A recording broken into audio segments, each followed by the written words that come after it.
Alright, this is section 2.1, part 2.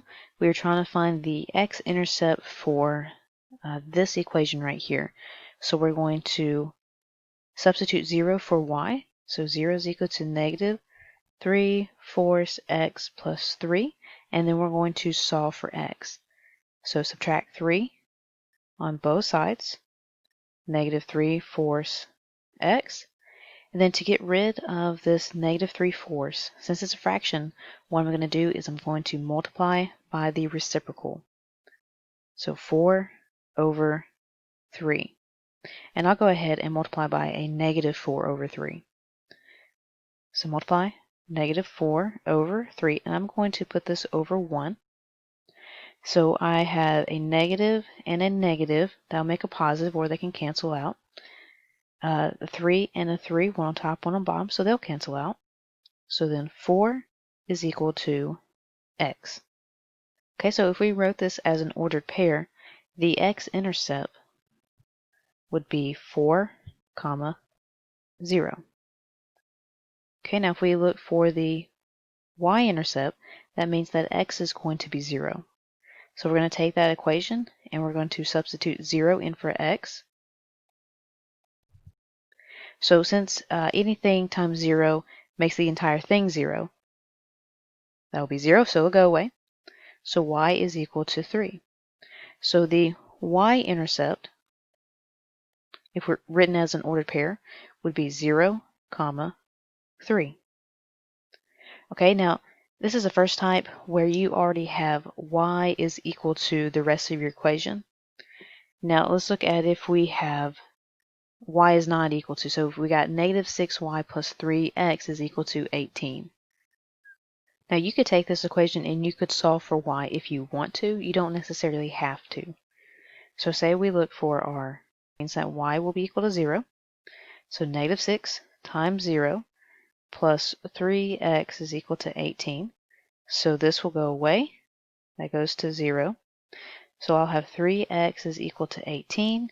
Divide both sides by 3. So x is equal to 6. Okay, so as an ordered pair, our x-intercept would be 6, y. Okay, now if we look for the y-intercept, that means that x is going to be 0. So negative 6y plus 3 times 0 is equal to 18. So this will go to 0. So I have negative 6y is equal to 18. Divide both sides by negative 6. So y is equal to negative 3. Okay, so if we write the y-intercept as an ordered pair, this would be 0, negative 3. And there's our answers. Okay, so let me show you how to find the intercepts not with a function or an equation, but given a graph. Okay, now we said that intercepts are where they cross either the y or the x-axis. So here's our x-axis and here's our y-axis. If we're going to find an x-intercept, that means the graph is going to cross the x-axis. So the graph crosses the x-axis right here at 2. Okay, now when we're looking for the x-intercept, we know that y is automatically 0. So the ordered pair for the x-intercept would be 2, 0. Okay, now if we are looking for the y-intercept, that automatically means that x is 0. And it means that the graph should be crossing the y-axis.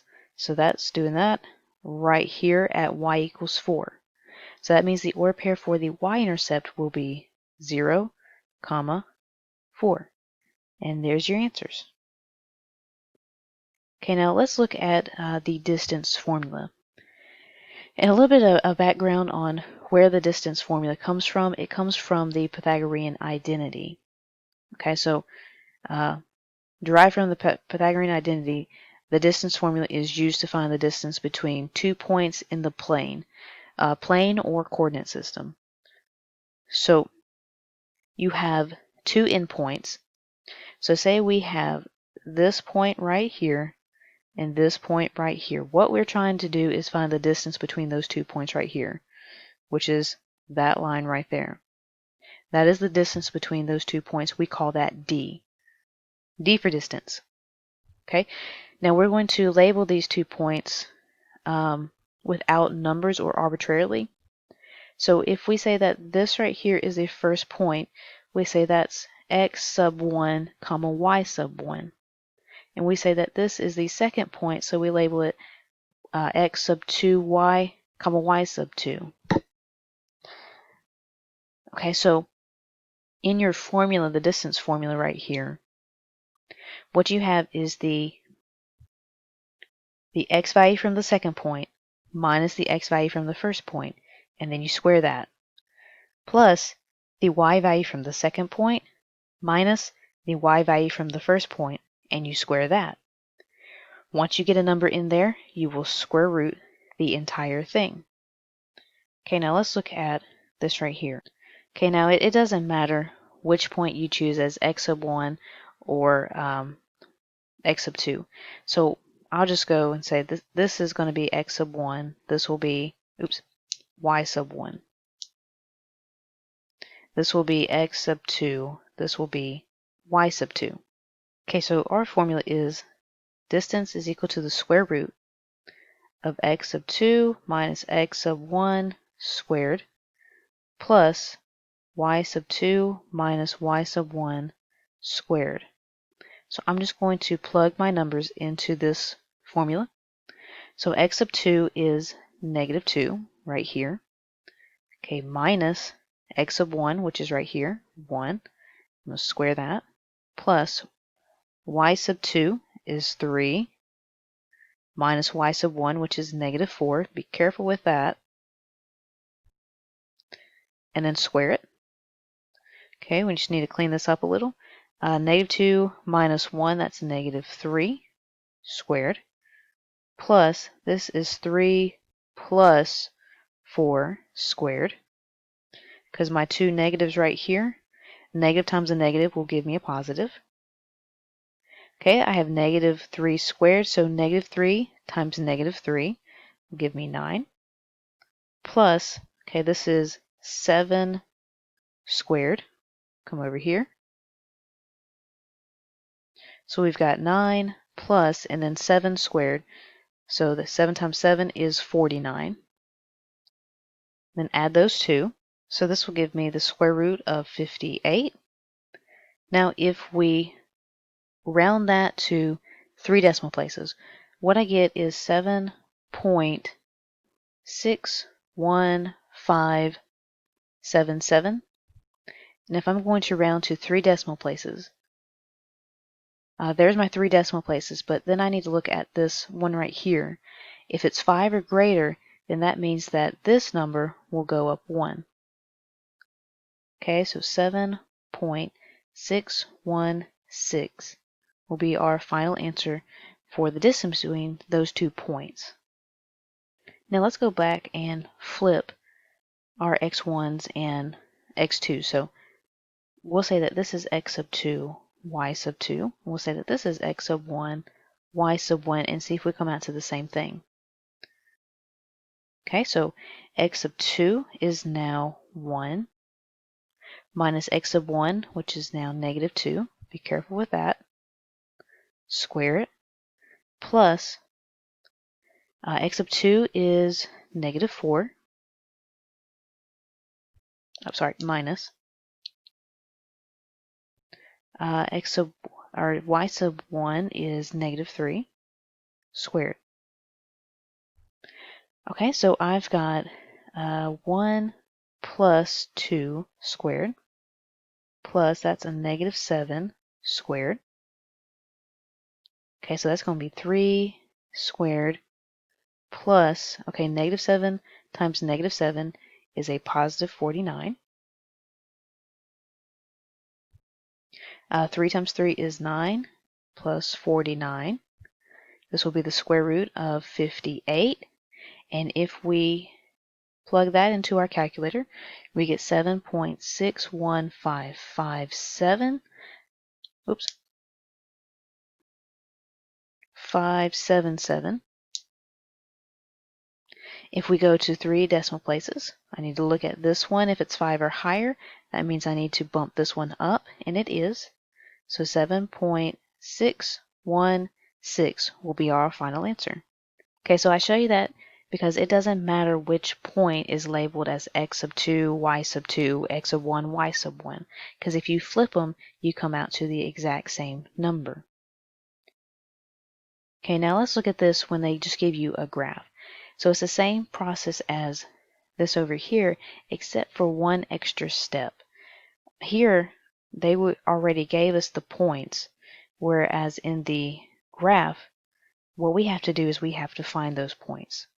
So for this point right here, that is 2, 1, because it went over 2 for x and went up 1 for y.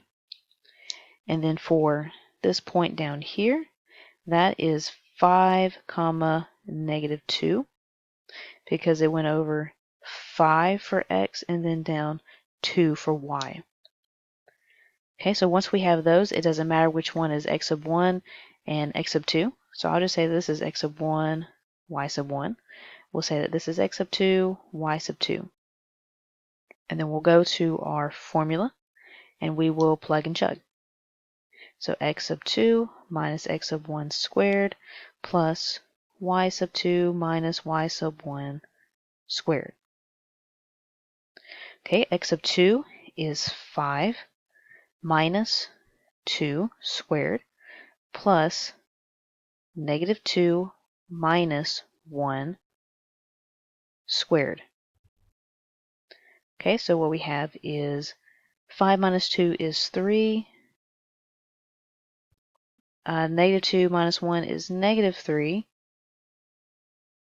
Okay, so 3 times 3 is 9, plus -3 times -3 is also 9.